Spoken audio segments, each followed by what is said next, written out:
오늘 우리가 함께 읽은 다니엘서 3장은 다니엘이라는 사람을 주인공으로 한 구약 성경의 한 귀한 책에 나오는 내용입니다. 다니엘은 구약 성경에서 매우 특별한 의미가 있는 사람입니다. 첫 번째 이유는 그는 오늘날로 말하면 목회자가 아닙니다. 그는 평신도 직장인입니다. 그는 바벨론 왕궁에서 왕에게 발탁되어 오랫동안 왕궁 정치에 참여한 인물이었습니다. 그의 활동 무대는 교회가 아니라 성전이 아니라 세상 한가운데였습니다. 그래서 이제 여러분과 같은 이제 성도들이 다니엘을 우리의 신앙의 모델로 삼아서 그에게 배울 것들이 많이 있습니다. 두 번째로 다니엘은 이스라엘 역사에 있어서 매우 절망적인 시기를 살았던 사람입니다. 다윗과 솔로몬과 같은 이런 복된 시기가 아니라 하나님이 택한 나라인 이스라엘이 우상을 섬기는 바벨론 왕국에 의해서 멸망당하고 다니엘은 포로로 잡혀가서 이제 이방 나라에서 포로로 살기 시작한 겁니다. 많은 다니엘 주위의 이스라엘 사람들이 하나님 신앙을 버렸습니다. 하나님이 힘이 없다 그러면서 우리 하나님 이스라엘을 버렸다 그러면서 그러나 그 가운데서도 다니엘은 믿음을 지키며 살았습니다. 세 번째로 다니엘은 그냥 정치인이 아니라 뛰어난 사람이었습니다. 다니엘은 바벨론 제국에서 정치가로서 일을 시작했는데 바벨론이 망하고 메대와 바사라고 하는 나라가 일어나는데 그 모든 시기를 다 견뎌냈습니다. 그래서 학자들은 다니엘이 적어도 60년에서 70년 동안 정치가로 일했다 그럽니다.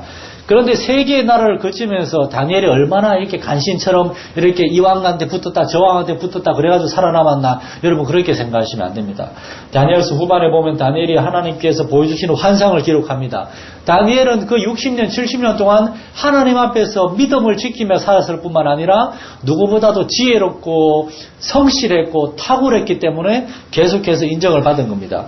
다니엘서 6장에 보면은 이제 다니엘이 노년에 바사왕 다리오라고 하는 사람에 의해서 가장 높은 총리 대신의 자리에서 일을 하는데, 다니엘은 어쨌든 바벨론 본토 사람이 아니잖아요. 그러니까 바벨론 본토 갈대아 사람이 바벨론이 이제 그를 바벨론이 이제 그가 갈대아 국가라고, 바벨론 사람을 갈대아 사람이라 그래요. 이 사람들이 바벨론을 이렇게, 다니엘을 이렇게 시기해가지고 다니엘에게 뭔가 이렇게 그를 왕에게 고자질하려고 흠을 찾으려고 그러는데 성경이 뭐라 그러는가 하면은 다니엘서 6장 4절에 이에 총리들과 고관들이 국사에 대하여 다니엘을 고발할 근거를 찾고자 하였으나 아무 근거 아무 허물도 찾지 못하였으니 이는 그가 충성되어 아무 그릇됨도 없고 아무 허물도 없음이었더라. 이게 다니엘이었습니다.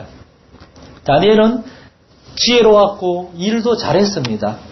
그는 직장에서도 아주 인정받는 사람이었습니다. 무엇보다도 그는 깨끗했습니다. 오늘날 흔히 하는 표현으로 아무리 털어도 먼지 하나 나오지 않았습니다. 왜 그는 이러한 영적인 결벽증에 가까울 정도로 깨끗한 삶을 살았을까요? 그가 억지로 그렇게 살았을까요? 여러분 아닙니다. 우리가 억지로 경건한 척 거룩한 척 해가지고는 반드시 이제 흔히 하는 세상말로 뽀록이 나게 되어 있습니다. 언젠가 드러나게 되어 있습니다. 다니엘이 그랬던 것은 그의 사람됨 자체가 그랬기 때문입니다. 무엇보다도 다니엘은 그가 하나님을 경외하는 사람이었고 하나님 앞에서 언제나 정직하고 진실했기 때문에 다른 사람 앞에 일부러 경건한 척, 일부러 착한 척, 정직한 척 할 필요가 없었어요. 그가 그런 사람이었기 때문에. 저는 우리 사랑하는 성도 여러분이, 열린교회 성도 여러분이 하나님과의 관계에 있어서 이렇게 하나님을 경외하고 하나님을 사랑하며 하나님 앞에 진실하고 정직한 사람이 될 수 있기를 소원합니다, 여러분. 다른 사람은 신경 쓸 거 없습니다. 하나님과의 관계에서 여러분이 그러한 올바른 하나님이 기뻐하시는 그러한 관계, 그러한 사람이 되면은 세상 사람들 앞에서도 소금과 빛의 삶은 자연스럽게 나타나는 겁니다. 그러니까 우리가 세상 가운데 소금과 빛이 되려고 애쓰는 것이 아니라 하나님 앞에서 경건하고 진실하게 나아갈 때에 우린 자동적으로 소금과 빛이 되는 것입니다. 이러한 다니엘에게는 다니엘과 같이 탁월하진 않았지만 그러나 다니엘처럼 하나님을 전심으로 사랑하고 하나님을 경외하는 세 명의 친구가 있었고 다니엘처럼 지혜롭고 명철함을 인정받아서 느부갓네살 왕에게 발탁되어 이제 그 나라의 정치가가 된 세 명의 친구가 있었습니다. 그들은 사드락, 메삭, 아벤노고라 하는 사람인데 오늘 저는 이 세 사람에 대해서 잠깐 살펴보려고 합니다. 특별히 이 세 사람이 나오는 성경은 다니엘서 3장입니다. 왜 다니엘서 3장인가? 굉장히 중요한 이유가 있습니다. 다니엘서 3장은 다니엘서 2장의 사건이 일어난 그 다음에 일어난 일입니다. 다니엘서 2장에서는 느부갓네살 왕이 꿈을 꿨습니다. 너무나 엄청난 꿈인데 이 왕이 참 고약해요. 부하들에게, 신하들에게 그 꿈의 내용을 설명해주고 그 다음에 이게 무슨 의미인지 말하라도 아니고 그 꿈도 알아맞추고 그 꿈의 의미도 알아맞혀라. 무슨 이런 말도 안 되는 무슨 꿈인지는 알려줘야죠. 그래야지 그 꿈을 해석하거나 뭐 하다못해 이것저것 거짓말이라도 갖다 붙일 텐데 꿈까지 알아맞추라 그러니 그러자 아무도 못 알아맞추잖아요. 그러니까 다 죽여버리겠다고 이 무능한 것들. 그때 다니엘이 왕에게 나가서 그 꿈이 무슨 꿈인지도 얘기해주고 큰 신상의 꿈이었잖아요. 그 꿈의 의미까지 설명해 줬습니다. 그걸 보고 느부갓네살 왕은 2장 46절 후반부에서 이렇게 얘기합니다. 이에 느부갓네살 왕이 엎드려 다니엘에게 절하고 명하여 예물과 향품을 그에게 주게 하니라. 그리고 왕이 대답하여 다니엘에게 이르되 너희 하나님은 참으로 모든 신들의 신이시요 모든 왕의 주제시로다. 네가 능히 이 은밀한 것을 나타내었으니 네 하나님이 또 은밀한 것을 나타내시는 분이구나. 이 본문에서 바벨론 왕은 다니엘에게 큰 선물을 주었고 이 일을 계기로 다니엘과 그의 세 친구들은 이제 왕에게 발탁되어 이제 바벨론 왕궁에서 높은 지위에 오르게 됩니다. 그런데 이 본문만 보면 마치 느부갓네살 왕이 앞으로 하나님을 믿게 된 것처럼 그렇게 보입니다.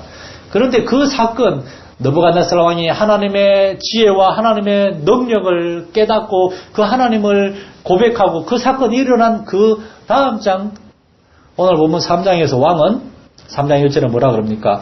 느부갓네살 왕이 금으로 신상을 만들었다고. 그리고 많은 각 지방의 총독과 수령과 행정관, 모사와 재무관, 재판관, 법률사, 다시 각 지방 모든 관은 다시 말해서 자기 밑에 있는 모든 정치 지도자들을 우리나라로 말하면은 저 국회의원들만 아니라 국가의 중앙지방 장관들만 아니라 각 지역의 도지사들, 시장, 군수, 도의원, 시의원 다 모아가지고 그 바벨론의 두라 평지라고 큰 평지에 자기가 세운 신상 앞에 절하라 그러는 겁니다. 그 이유는 바벨론은 전복 국가이기 때문에 각 나라에서 온 사람들이 모인 다민족 국가였습니다. 이들을 하나로 결집시키기 위해서 왕은 큰 신상을 만들었는데 학자들은 아마 그 신상이 느부갓네살 왕 자신의 모양을 본던 신상일 거라 그럽니다. 그리고는 그따가 절하라는 겁니다. 다시 말해서 자기에게 충성을 맹세하라는 겁니다. 이 사건이 일어난 시점이 2장에서 다니엘의 꿈 해몽을 듣고 느부갓네살 왕이 하나님이 대단한 분이라고 고백한 그 바로 다음에 일어난 사건이라는 걸 여러분 기억하시기 바랍니다. 여러분, 느부갓네살 왕은 하나님의 그 놀라움을 경험했음에도 불구하고 하나님을 믿는 사람이 아니었습니다. 여러분, 하나님을 믿는다라고 하는 것은 이토록 어려운 일입니다. 저는 오늘날 교회를 보면서 우리는 너무나 쉽게 사람들이 구원받았다라고 믿어버리는 경향이 있는 것을 발견하게 됩니다. 성경은 우리에게 언제나 우리 자신을 점검하라고 권면합니다. 고린도후서 13장 5절에 너희가 믿음에 있는가 너희 자신을 시험하고 너희 자신을 확정하라. 바울이 얘기한 겁니다. 우리가 하나님을 믿는다라고 고백하는 것은 물론 중요합니다. 그러나 더 중요한 것은 가장 중요한 것은 말이 아니라 그러한 삶을 사는 것입니다. 느부갓네살은 다니엘의 꿈 해석을 듣고 놀랐고 그 하나님 여호와를 높이고 찬양했으나 그러나 그는 하나님을 믿되 자기만의 방식대로 믿으려고 합니다. 그의 보물 창고에는 수많은 나라에서 가져온 우상들이 있는데 그는 이 이스라엘의 하나님 여호와가 그 다른 우상들 중에서 특별히 높은 우상이라고 그러면서 이렇게 말하는 겁니다. 이 여호와라는 신은 대단히 지혜롭고 능력이 많은 분이구나.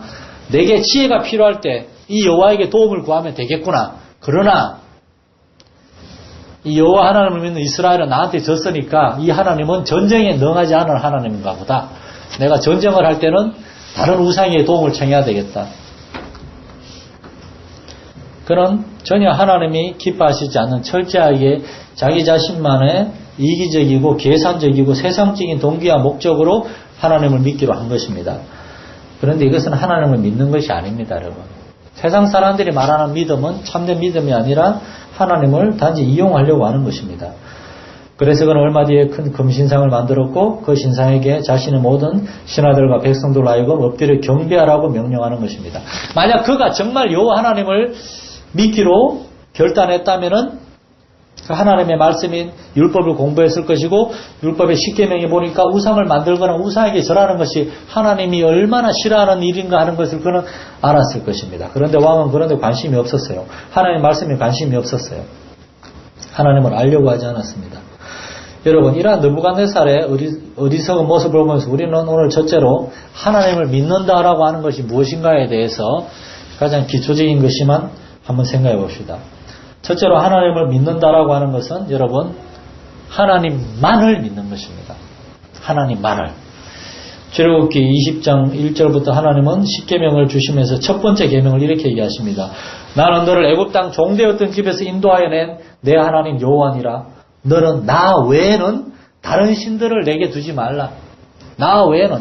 하나님은 유일하신 하나님이시고 하나님은 20장 5절에 보면 네 하나님 여호와는 질투하는 하나님이라고. 다른 신을 두지 말라는 겁니다. 그런데 이것은 하나님이 옹졸하게 자기 자신만 생각하는 그런 하나님이기 때문이 아니라 하나님 자체가 너무나 위대하시고 높기 때문에 도무지 다른 신들과 우상들과 같이 섬길 수 없는 분이기 때문입니다. 왜 기독교에는 신상이 없습니까? 천주교나 다른 종교에는 그 종교의 어떤 석상들, 신상들이 있습니다. 힌두교라고 하는 그 인도의 그 신전에 가보시면은 우리나라는 힌두교 신전이 거의 없으니까 수많은 조각들, 신상들이 있습니다. 근데 하나님은 하나님의 형상을 조각하지 말라 그랬어요. 왜냐? 하나님이 너무나 높고 위대하시고 거룩하시기 때문에 사람의 어떤 손으로 만든 형상으로 하나님을 상징화할 수가 없기 때문에 하나님의 어떤 모습을 담을 수가 없기 때문에 여러분, 저와 여러분은 하나님만을 섬기는 여러분 되시길 축원합니다. 두 번째로 하나님을 믿는다는 것은 하나님이 어떠한 분인지를 알고 하나님을 더 알려고 노력한다는 것입니다. 하나님이 어떤 분인지를 아는 겁니다. 여러분은 신앙생활을 아마 오래 하신 분들도 있을 겁니다. 여러분 중에는 나는 하나님을 알 만큼 안다라고 생각하는 분이 계실지 모르는데 구약 성경의 욥을 보십시오. 욥은 평생 동안 하나님을 믿고 섬겼고 의인이라고 칭송받는 사람이었는데 그가 엄청난 고난과 시련을 겪은 다음에 욥기 38장에 보면 뭐라 그럽니까? 내가 이제 하나님의 귀로만 들었다가 이제 하나님을 눈으로 배우니까 내가 이때까지 알던 것은 아무것도 아니라는 걸 알겠다고. 하나님이 이러한 분이시를 내가 다시 알았다고. 때때로 하나님 우리에게 주시는 고난과 시련을 통해서 우리는 하나님을 더 깊이 알 수도 있습니다. 여러분, 신앙생활에는 하나님을 더 많이 알아가는 것입니다. 그래서 여러분 자신에게 속으로 이렇게 한번 물어보십시오. 내가 건강하고 하나님이 기뻐하시는 올바른 믿음을 가지고 있는가? 그걸 알아보기 위한 중요한 테스트는 내가 하나님을 알길 원하는가? 내가 하나님에 대해 관심이 있는가? 그걸 생각해 보는 겁니다. 어떤 사람들은 하나님 믿는다 그러고 교회 다닌다 그러고 하나님에 대한 관심이 없어요. 하나님을 알려고 하지 않아요. 이제 두 번째로 그렇다면 이렇게 신앙생활에 있어서 하나님을 아는 것이 그렇게 중요하면은 하나님을 아는 것이 왜 그렇게 중요한가? 왜 그렇게 중요한가? 그 이유를 한번 생각해 보고 싶은데 특별히 오늘날 교회의 현실을 생각하면 이 문제는 굉장히 중요합니다. 첫째로 하나님을 알려고 한다는 뜻은 하나님을 사랑한다는 말입니다. 사랑의 반대말은 미워하는 게 아닙니다. 무관심한 겁니다. 관심이 없고 알려고 하지 않는 사람은 사랑하지 않는 것입니다. 우리가 누군가를 사랑하고 무언가를 좋아한다면 거기에 대해서 알려고 하고 거기에 대해 시간을 쏟고 거기에 대해서 우리의 돈과 우리의 모든 것을 거기에 바칩니다. 오늘날 교회를 보면 사람들은 하나님에 대해서는 별로 관심이 없는 것을 볼 수가 있습니다. 하나님과 시간을 갖는 걸 좋아하지 않습니다. 예배 시간도 길게 하는 거 안 좋아하고 설교 시간도 길게 하는 거 안 좋아하고 기도 시간도 짧게 하고 옛날에 통성 기도하면 10분, 20분씩 하고 이랬는데 요새는 앞에서 우리 교회는 좀 길게 하는 것 같아요. 제가 서울에 어떤 건기 부목사를 했는데 통성기 인도하다 보면 좀 몇 분 지나면 조용해져요, 이렇게. 그 목사님이 저를 보고 그러더라고요. 왜 이렇게 눈치가 없어요? 성도들이 기도 끝났으면 딱 그치고 다른 제목으로 넘어가야지. 그래서 제가 기도를 좀 길게 하지 너무 짧게 하는 것 같아서 하니까 당신 잘났어, 당신 잘났어 그래. 그러면서 막 저를 핀잔을 주더라고요. 기도도 짧아지고. 하나님과의 관계에 있어서 모든 것들에 대해서 우리는 점점 시간을 별로 투자하려고 하지 않습니다. 그러나 반면에 사람들은 돈에 대한 이야기, 집에 대한 이야기, 어떤 이 세상의 어떤 부유하고 안락한 삶에 대한 이야기, 누가 뭘 해서 어떻게 돈을 벌었대, 누가 뭘 해가지고 이렇게 아주 대박 났대. 그런 데 대해서는 관심이 많습니다. 그래서 어떤 사람들은 교회에 올 때도 교회 가면 복을 받는다 그러는데 하면서 이렇게 하나님으로부터 어떤 그러한 축복들과 부유하고 안락하고 건강하고 오래 사는 삶을 기대하면서 왔다가 십자가를 지고 나를 따르라. 네게 있는 모든 것을 팔아서 가난한 사람들에게 바치고 나를 따르라. 그런 얘기 들으면은 다들 그냥 기절을 하고 돌아가는 것입니다. 왜 우리의 신앙생활의 기쁨과 생명력이 없어지고 있습니까? 왜 우리의 기도 생활과 예배 생활이 점점 해이해지는 것입니까? 그 이유는 우리가 우리의 마음속에서 하나님에 대한 사랑이 식고 있기 때문이 아닙니까? 하나님에게서 점점 멀어지고 있고 점점 이 세상과 사실은 사탄 마귀와 점점 가까워지고 있기 때문이 아닙니까? 마태복음 4장에 예수님이 광야에서 시험을 받을 때 마귀가 예수님한테 이렇게 얘기했습니다. 나에게 절을 하면은 이 세상의 모든 부와 명예와 영광을 다 주겠다. 다시 말해서 돈과 높은 지위와 영광스러움을 다 주겠다. 그때 예수님은 뭐라고 대답했습니까? 사탄아 물러가라. 기록되었을 때 주 너의 하나님을 경배하고 다만 그를 섬기라. 그런데 오늘날 교회 다니는 많은 사람들은 사탄이 그렇게 얘기하면 감사합니다 하고 넙죽 절할 사람들이 많지 않을까요? 하나님을 아는 것은 하나님을 사랑한다는 말입니다. 저 여러분 마음속에 하나님을 향한 깊고 뜨거운 사랑의 마음이 충만하시기를 축원합니다. 두 번째로 하나님을 안다고 하는 것은 하나님을 전심으로 추구하는 겁니다. 갈급함. 하나님을 향한 열정. 어떤 목사님이 그런 말을 했습니다. 오늘날 교회의 가장 큰 문제는 뜨거움이 사라진 것이다. 어떤 한 찬양 가사에 이런 내용이 있습니다. 가사가 이렇습니다. 예수님 목마릅니다. 오시어 기름 부으소서. 주님을 사모합니다. 오셔서 채워주소서. 성령의 불로 임하소서. 성령의 불로 기름 부어소서. 이 찬송을 만든 사람은 하나님을 향한 갈급함이 있었는데 그 이유는 자신의 연약함들, 언제나 죄와 어떤 연약함 속에 무너지고 하나님이 기뻐하시는 삶을 살지 못하는 자기 자신에 대한 분노, 안타까움, 그리고 하나님의 거룩함과 하나님의 영광을 생각할 때 내가 어떻게 하면 하나님을 기쁘시게 할까? 내가 어떻게 하면 나의 삶을 통하여 내 주변 사람들에게 하나님의 그 높고 위대하심을 증거할 수 있을까? 왜 내가 그렇게 하지 못하는가? 거기에 대한 안타까움과 정말 괴로움으로 하나님께 부르짖고 있는 겁니다. 하나님 나를 뜨겁게 하시고 나를 채워주셔서 내가 하나님께 영광을 돌리고 하나님이 기뻐하시는 삶을 살고 세상 가운데 하나님의 살아계심에 놀라운 증거가 되게 해달라고 그러한 갈급함이 있었던 것입니다. 오늘날 많은 성도들이 어떻게 하면 더 많은 복을 받을 것인가 이거 가지고 괴로워하고 기도하고 있지만 그러나 오늘날 저와 여러분의 가장 중요한 싸움은 사실은 내가 정말 하나님을 올바로 믿고 있는가 이것입니다. 누가복음 18장 8절에 예수님은 인자가 올 때에 세상에서 믿음을 보겠느냐라고 말씀하셨습니다. 마지막 때에 세상에 믿음 있는 사람을 내가 얼마나 보겠느냐라고 말씀하시는 것입니다. 오늘 본문 7절은 뭐라고 되어 있습니까? 여기에는 유대인들도 있었고 각 나라에 자기 종교를 가진 사람들이 있었을 것인데 그 모든 사람들이 모든 백성과 나라들과 각 언어를 말하는 자들이 악기 소리가 들리자 곧 느부갓네살 왕이 세운 금신상에게 엎드려 절했습니다. 우상에게 다 절했습니다. 오직 사드락, 메삭, 아벳노고만 절하지 않았습니다. 그들은 느부갓네살에 의해서 발탁되어 출세가도를 달리고 있었습니다. 그들을 발탁한 사람이 느부갓네살 왕입니다. 그런데 그 왕이 만든 신상에게 절하지 않았을 때 왕이 얼마나 실망하고 얼마나 배신감을 느끼고 얼마나 분노했겠습니까?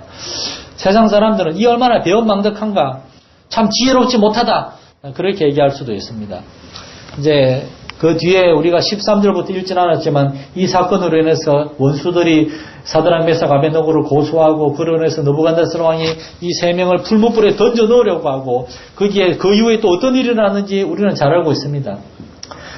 그러나 오늘 우리가 관심을 기울이려고 하는 것은 바로 이 세 사람이 이 왕이 세운 금신상 우사에게 절하지 않았다는 사실입니다. 왜 그들은 그 우사에게 절하지 않았을까요? 왜 그들은 바벨론의 절대 권력자인 느부갓네살 왕의 호의와 그리고 그의 권력에 정면으로 맞서는 이러한 일을 한 것입니까? 첫째 이유는 명백합니다. 이 사드락 메삭 아벳느고는 복잡하게 생각하지 않았습니다. 우사에게 절하는 것은 10계명의 첫째, 둘째 계명을 어기는 거라고, 하나님 외에 다른 신을 둬서는 안 되고 그 무엇으로도 하나님의 형상을 만들어서는 안 되는 10계명의 제1계명, 제2계명을 이들은 지키려고 우사에게 절하지 않은 것입니다. 사실 이거는 대단한 일이 아니라 여러분 당연한 일입니다. 이 당연한 일이 근데 오늘날은 대단한 일이 되어 있어요. 성경과 교회의 역사를 보면 이처럼 우사에게 절하지 않은 수많은 사람들에 대한 이야기입니다. 성경과 교회에 사는 그런 사람들이 당연하게 그러한 삶을 살았다라고 얘기하고 있는데 오늘날 우리는 그게 되게 특별한 일이 되었습니다. 물론 그것은 쉬운 일이 아닙니다. 그 고백을 통하여 그 우상에게 절하지 않음을 통하여 그들은 모든 것을 잃어버릴 수도 있었습니다.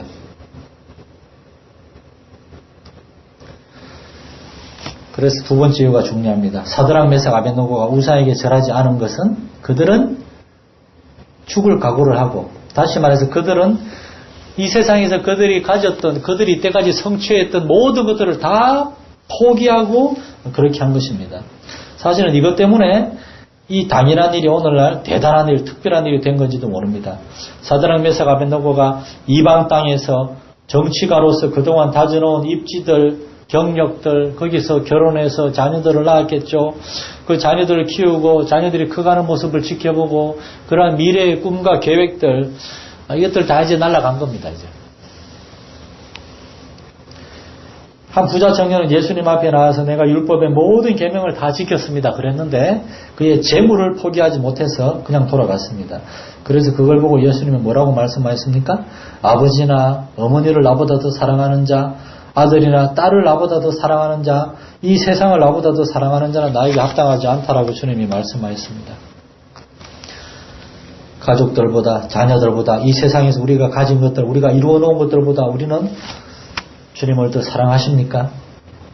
그렇지 않으면은 우리 역시 다른 사람들처럼 우상에게 엎드려 절할 수가 있습니다. 사드락과 메삭과 아벳느고는 왜 이 모든 것들을 다 포기할 수가 있었습니까?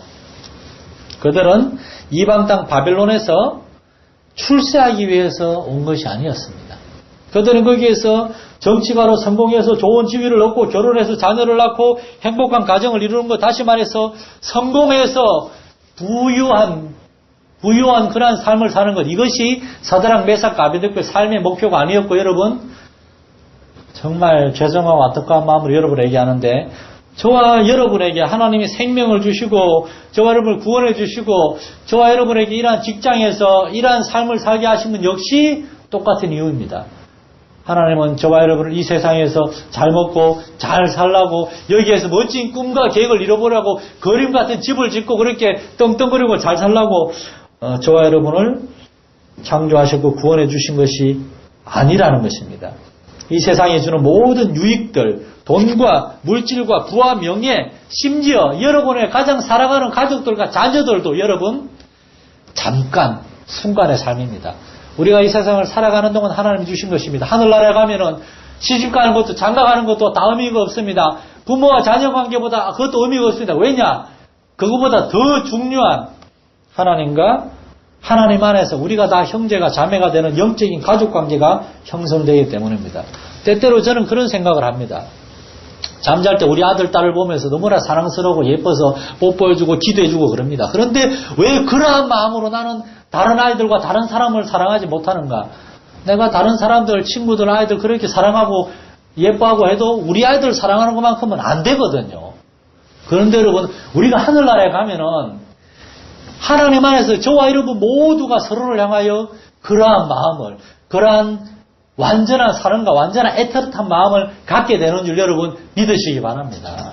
그게 하늘나라입니다. 여러분 뭐 이제 나이가 드신 분들은 아들, 딸들 말 안 듣고 하면 쥐새끼 그냥 막 그냥 밉죠. 그렇지만 손자, 손녀들 생각 얼마나 사랑스럽고 예쁩니까? 그 사람은 예쁜 정말 내가 내 눈 하나 아이고 내 심장 하나 부러져 내 심장도 주겠다. 나이가 든 심장은 별 도움은 안 되긴 하지만 내 그것도 주겠다. 그런 마음을 가질 수도 있습니다. 죽을 수도 있다. 그러한 마음과 그러한 애틋함과 그러한 사랑 여러분 우리가 하늘나라에 갔을 때 우리 모두가 서로를 향하여 그러한 마음을 갖게 됩니다. 그런데 우리 자식이 더 예쁘고 사랑하고 그런 건 의미가 없습니다. 그래서 바울 사도는 우리가 무엇을 하든지 먹든지 마시든지 직장 생활을 하고 가정을 이루고 자녀를 낳아서 키우고 우리가 이 세상에 사는 모든 일들이 하나님의 영광을 위한 거라고 얘기하고 있습니다. 여러분이 직장에 다니고 일하시는 것, 일하고 돈을 버는 것, 돈 버는 게 목적이 아닙니다. 돈 벌어서 자녀를 키우고 자녀들을 독립시키고 안정된 노후 생활을 자녀들에게 무시당하지 않고 안정된 노후 생활을 하는 것 그게 목표가 아닙니다. 여러분. 하나님이 저와 여러분에게 직장을 허락하시고 저와 여러분에게 가족을 허락하시고 저와 여러분에게 허락하신 우리의 환경과 이 삶은 그 안에서 하나님을 찬양하고 하나님을 높이고 하나님을 증거하라고 허락하신 것인 줄 믿으시기 바랍니다. 하나님이 여러분에게 자녀를 주신 것은 그 아이들 공부 잘 시켜서 좋은 대학 보내고 좋은 직장 취직하게 하고 좋은 사람 만나서 행복하게 살라고 아이들을 맡기신 것이 아닙니다. 여러분 미안한 얘기지만 그렇게 키워놔봐야 나중에 되면은 그것들 우리는 그렇게 수고하고 헌신했는데 그것들은 우리한테 안 해주는 거 다 아시잖아요. 여러분. 저희 모친이 지금 다리를 다시 병원에 입원해 계시잖아요. 우리 동생 놈의 새끼들 우리 큰 놈은 서울에 있는데 한 번도 안 와보고 바쁘다고 우리 둘째 놈은 지난주에 한 번 곱빼기 보이고 안 와본다는 겁니다. 제가 그저께 통화하는데 너무 그것 때문에 속상해하는 게 느껴지면서 그러면서 박 목사 니는 안 와도 된다. 네 동생들 안 온다 그것 때문에 속상하다고 계속 얘기해놓고 마지막에 니는 안 와도 된다 이러면 무슨 말입니까? 너라도 왔으면 좋겠다 아닙니까? 또 그저께 또 수술을 또 새로 하셔서 많이 아프고 또 교회에서 이제 이게 참 이게 진짜 이게 장로님 이게 성도 여러분도 교회에서 다치니까 이게 참 이게 시험거리가 생기네요. 그 운전하던 분이 장로님이거든요. 그 부인은 권사님이고 그러니까 불편한 겁니다 이게. 그 권사님이 이런 말을 한마디 했대요. 우리 남편은 평생 동안 사고 한 번도 안 난 사람이라고. 안 낸 사람이라고. 그 얘기가 돌고 돌아서 저희 어머니한테 들어왔는데 저희 어머니가 또 그렇게 기도 많이 하고 하는 분인데도 성깔이 대단한 분이거든요. 그럼 내가 그 차에다 발을 집어넣었단 말이야? 이래가지고 그냥 억울하다고 서럽다고 막 전화기 대 그래가지고 제가 어제도 달려갔습니다. 얼마나 졸렸는지 몰라요. 달려가서 한참 얘기하고 또 교회 그 장로님하고 친구 집사님 만나서 또 그냥 중간에서 미안하다 그러고 막 얘기하고 그리고 왔는데 너무나 불쌍해요. 저희 아버지가 76세거든요. 저희 어머니 옆에서 누워서 이렇게 하는데 그거 다 아줌마들인가 아줌마들이 그 아저씨 좀 집에 가서 자라고 자꾸 이렇게 쫓아내려 그러는 거예요. 그러니까 우리 어머니가 내가 걷지도 못하는데 우리 남편 몰면 어떡하냐고 막 한참 싸우고 그냥 막 그랬다가 나중에 또 우리 아버지 말이 한참 싸워놓고 나중에 또 막 교회 나오라고 전도하고 있다고 그러더라고요. 뭐 하는 건지 모르겠다 막 이러면서 좀 미안해요. 여러분 자녀들이 그런 것 같습니다. 저도 부끄럽고 제 자식들도 나중에 그렇게 될 겁니다. 여러분 너무 애들한테 기대하지 말고 많은 거 걸지 마십시오. 걔들은 우리의 자녀가 아니라 하나님의 자녀들입니다. 우리가 할 일은 그 아이들을 올바로 스스로 잘 살아가도록 무엇보다도 하나님을 바로 알고 그 안에서 살아가도록 키워놓기만 하면 끝입니다. 이제 걔들은 지 인생이에요. 이제 바벨론 제국의 앞날이 창창한 이 세 명의 대신들 사드락 메삭 아벳노고는 그들의 왕인 느부갓네살이 만든 금신상을 우상으로 규정하고 그것에 절하기를 거부했습니다. 왜냐하면 그들은 올바른 하나님 신앙, 하나님을 사랑하는 사람들이었기 때문입니다. 그 결과 그들은 자신들을 정치가로 등용시켜준 왕을 배신한 셈이 되었고 왕의 권위에 저항한 죄인이 되었습니다. 그래서 그들은 죽을 위기에 처하게 되었고 그들의 인생, 가족, 그들의 자녀, 그들의 모든 것이 이제 다 끝이 나려고 합니다. 그런데도 그들은 모든 사람이 엎드려 절할 때 우상에게 절하지 않았습니다. 자신들의 믿음을 지켰습니다. 그들은 죽음 앞에서 그들의 믿음을 고백했습니다. 17절에 왕이여 우리는 하나님을 섬기는 사람들입니다 라고 고백했습니다. 성경은 다니엘의 이 세 친구의 위대한 신앙과 용기에 대해서 다니엘서 3장 한 장에 걸쳐서 우리에게 소개하고 있습니다. 그런데 오늘날 교회는 이러한 세 친구의 믿음과 용기를 비웃는 사람들도 있습니다. 너무 지혜롭지 못하다, 어리석다, 너무 광신적인 신학이다, 너무 편협하고 꽉 막혀있다. 오늘날 우리 중에 오늘날 어떤 사람들은 이제 성경이 가르침마저도 그대로 받아들이지 않고 자기 자신들의 잣대로 이렇게 뜯어 고치려고 하는지도 모르겠습니다. 우리가 그렇게 할 때에 여러분, 우리는 결코 하나님의 도우심과 하나님의 구원하심을 경험하지 못할 것입니다. 사드락 메삭 아벳느고에 대한 다니엘서 3장의 마지막 교훈은 그겁니다. 하나님이 개입하신 겁니다. 하나님이 사드락 메삭 아벳느고를 구원하셨을 뿐만 아니라 느부갓네살 비롯하여 우상에게 엎드린 수많은 사람들 앞에서 하나님의 권능을 보여주셨습니다. 여러분, 우리가 하나님을 믿을 때, 하나님을 올바로 섬길 때, 우리가 하나님께 순종할 때 하나님이 일하기 시작하십니다. 하나님의 권능이 나타납니다. 오늘날 저와 여러분의 삶 속에 우리 교회 안에 바로 필요한 것이 하나님이 찾아오셔서 일하는 것이 아닙니까? 기도하시겠습니다. 살아계신 하나님 아버지, 모든 사람이 엎드려 절할 때 그들은 하나님 신앙을 지켰습니다. 우리 사랑하는 연일교회 성도들에게 이러한 믿음을 다하여 주옵소서. 이러한 지혜와 용기를 다하여 주옵소서. 그것이 끝이 아님을 세상 가운데 우리가 하나님을 높이고 하나님을 증거할 때에, 하나님의 말씀에 순종하여 살아갈 때에 하나님께서 일하기 시작하심을 우리 성도들의 삶 속에서 경험하게 하시고 우리 교회 가운데 경험하게 하여 주시옵소서. 우리 주 예수님의 이름으로 기도드립니다. 아멘.